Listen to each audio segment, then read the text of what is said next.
Togozani Royals, Hotep, how is everyone doing? Hope you are all well. Welcome to part 3 of our Let's Dive Deeper, where we are taking a look at the Gregorian calendar.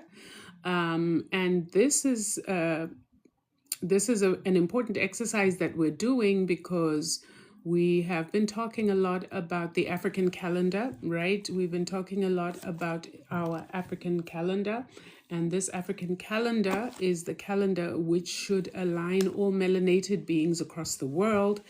And in talking about that calendar, it just really came to me that we need to talk about the calendar we're not going to be using and why this is so.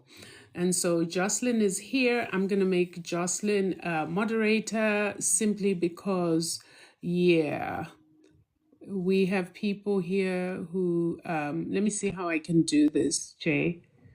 Let me just pull you up, Jay. Don't have to say anything. Let me see if I can do this. Okay, I'm disconnecting you. I think I did something wrong.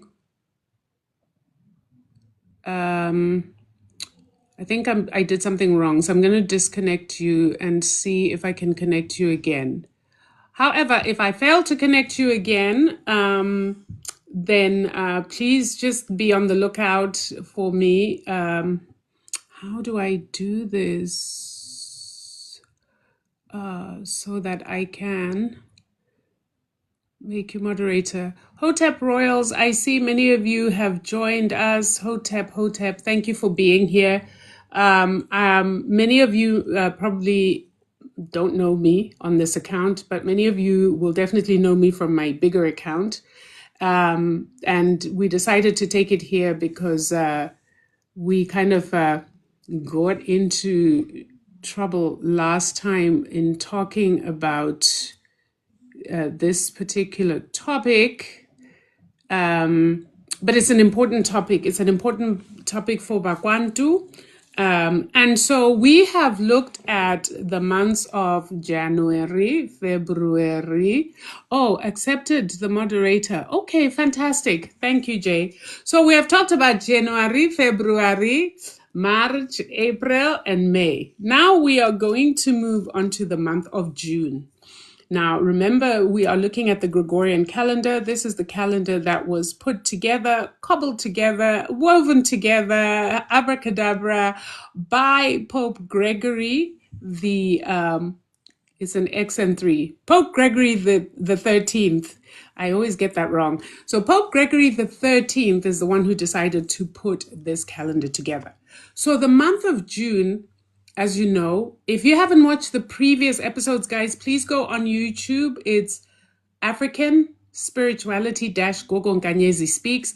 That is where you're going to find the other parts to this as we go through. And that's where I do a lot of the explanation. So let's jump into the month of June. The month of June was actually the month that was dedicated, and that entire month was dedicated to the goddess Juno. Juno. The goddess Juno is the goddess of fertility, marriage, children, and women's protection, right? So that whole month was dedicated to her, right? By the Romans. Now, what would happen in this? So there were many festivals. I told you that the Romans liked to party.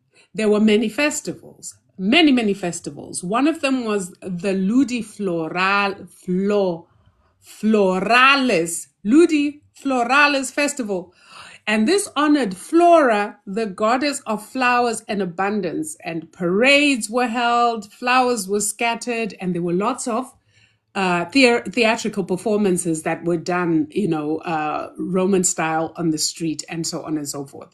Then the next one was Vestalia. This was a 9-day festival from June 7th to the 15th, and it was another women's only festival.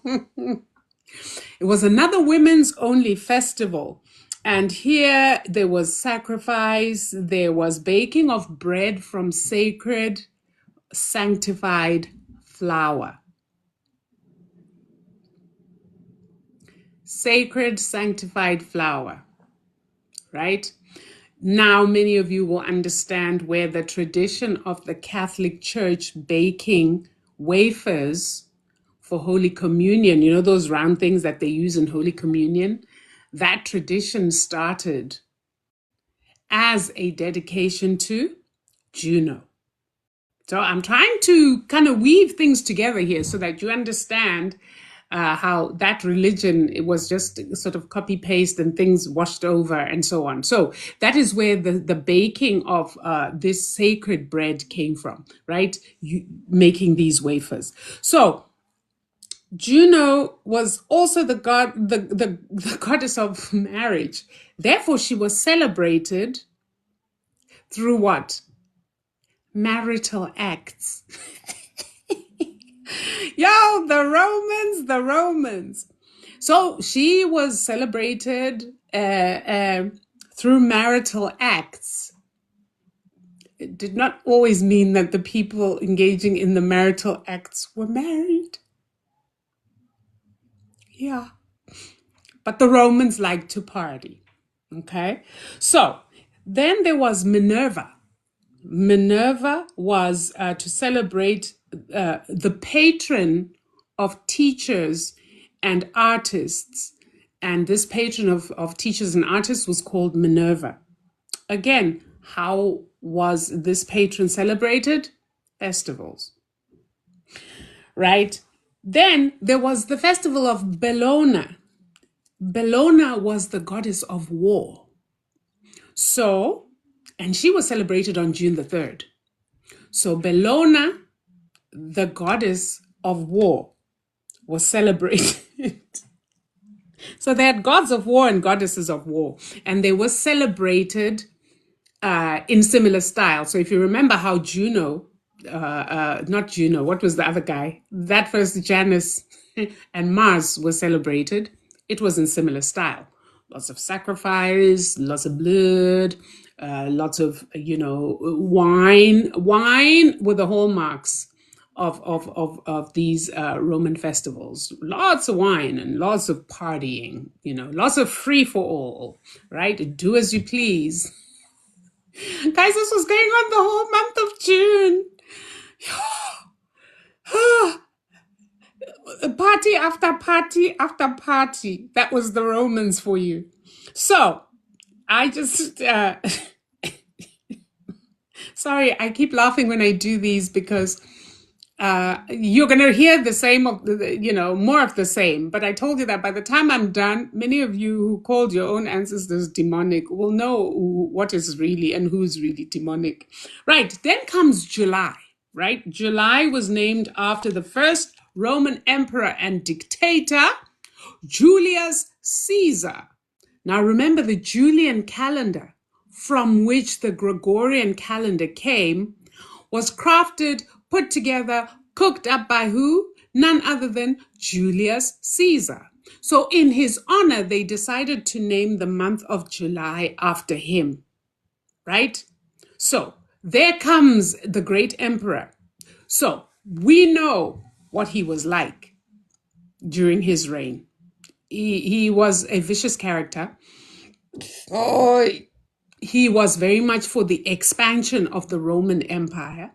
And that expansion of the Roman Empire was such that there was a lot of bloodshed, there was a lot of war. That's probably why they had lots of gods and goddesses of war, these warring spirits that they needed to assist them in conquering, so that this great Roman Empire was created, right? And so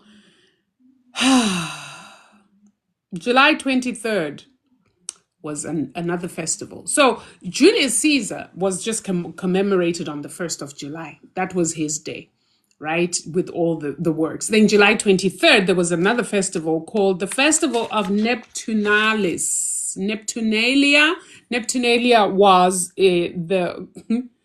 was the god of fresh water. And this god was invoked a lot for the simple reason that, there would be periodic droughts. And when there were droughts, then they would have to invoke this god and offer him sacrifice. And in this case, it was human, two-legged sacrifice, not animal sacrifice. So they Neptunalia was very much feared in the sense that, well, he could withhold water. And so without water, we know that there is no life. So they made very sure that when they celebrated him, it was a huge festival where all and everything was done. Now, I want to just put something to you guys here. Something that I said in the first video. I've talked about the hallmarks of these festivals, right? These festivals, like I said before, were basically rituals. So you have blood, you have wine, you have sex of in all manner of forms and shapes. Why? Because once again, it was about an energy exchange.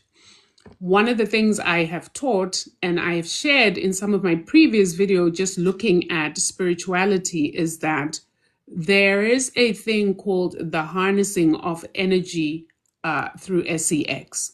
And so these acts that were taking place were not simply just, we mustn't be naive enough to think simplistically that it was just physical acts that were taking place. But these were actually ritualistic acts that were taking place, because many people know, and if you don't know now, you know, that sex, like between people, is actually a ritual, right? It's actually a ritual. The Zulu people know this very well. That's why they call it inkonzo yasekamerweni, which means, inkonzo means the ceremony. They call it the ceremony of the bedroom. Now, and that's how it's called, literally, in the most respected way.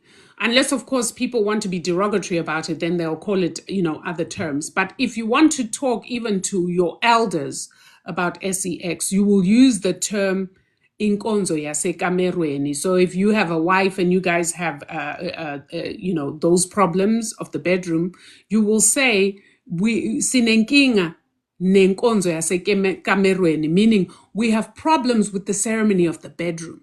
So I want you to always remember that in the way things are said gives you a hint into what is actually going on in that. Why would anyone call it a ceremony?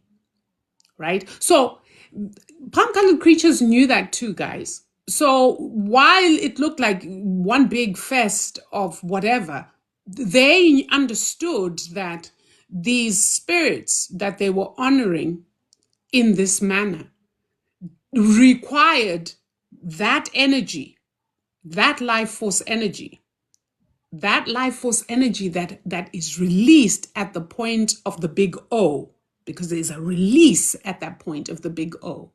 And that energized these spirits, right? So along with the blood and everything else, these particular spirits were energized in this manner. It's important to keep that in mind, in contrast to African sacred ceremonies in which none of that takes place. That gives you an indication of what spirits we are honoring, right? That will give you an indication of the distinction between the types of spirits Africans or our ancient African ancestors were honoring versus what these guys were honoring, right? We honored spirits that did not require that life force energy, because it is a life force energy. When we honor the spirits, when we honor the Neteru and we go to these sacred ceremonies or sacred sites, we go every quarter. So we go 4 times a year. There is none of that. Matter of fact, we fast from sex before that, because your life force energy needs to be totally yours. So you fast from sex as well as food and meat and all these other things to make sure that you can go and align properly. So what this tells you is we honor spirits that give life, they are life-giving, versus vampiric spirits that require your life force, that require that the blood of humans, which requires you to cut off someone's life force in order for these spirits to live and innovate and to be powerful and to give you the things that you want. Big difference. And I want you guys, as we go through this series, to always keep that in mind. Right? So I hope that this has been useful. I know it's quite short, but we just did 2 months, and I'll be back with every single month until we reach all the way to December, explaining to you why we as African people, as Bagwantu, really have no business aligning with the Gregorian calendar. Like I've said before, we function within this system, but we're not of it. And I think we as a people are so, like, I will forever be grateful for this, because if we didn't even know that we had our own way of doing things and our own calendar, we would be forever. And when I say forever, we would be eternally trapped, because we are partaking in rituals, we're partaking in festivals, we're partaking in ceremonies that have nothing to do with us. We are aligning ourselves with energies and spirits that are vampiric, that suck, that take, that are parasitic, versus spirits that are life-giving, that are life-affirming, and that assist in our growth as a nation. So I hope that this was useful for you guys. I'm going to go ahead and I'm going to post this on YouTube. So anyone who wants to watch again, you can go ahead and watch. Wish you all guys a pleasant evening, wherever it is you are, if it's morning, if it's afternoon, and see you on the next one. Masithokozeni.